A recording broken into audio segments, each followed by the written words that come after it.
is rinsing off your cucumber. The second step is going to decide whether you want slices of cucumber or whether you want to mix in diced cucumber with the cream mixture. First, take off the ends and we're going to peel our cucumber with a potato peeler or a carrot peeler here. Next, I'm going to slice in 8-inch thick slices. There we go. Next, if you are mixing it in with the cream cheese filling, you're going to want to take out all the seeds with a melon baller. That is, unless you have an English cucumber, in which the seeds are really, really small, and then slices would work better, in my opinion, anyway.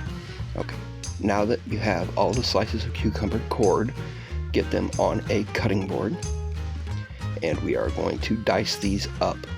I'm going to do approximately rough centimeters, not exact. I'm just whipping this up real quick. Put them in a bowl. Okay, first you're going to want to get mayonnaise.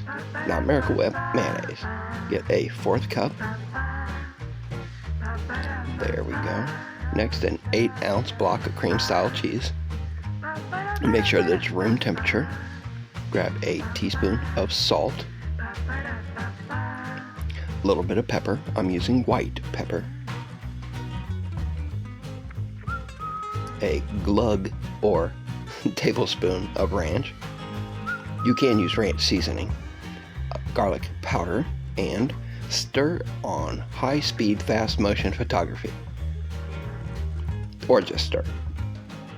There we go. A little bit of dill, and we're done. We're going to put that to the side. Grab some white bread. Cut off the crust as is traditional. Now, I'm just going to spread it on here with the dice. Like I said, if you wanted sliced, just do the cream mixture, put it on the bread, and then put the slices in the middle. And there we go.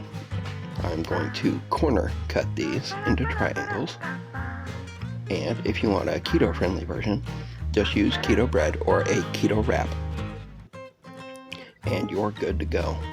I'm going to use a wrap. We're going to slice these. You can put toothpicks in these. Use these as hors d'oeuvres.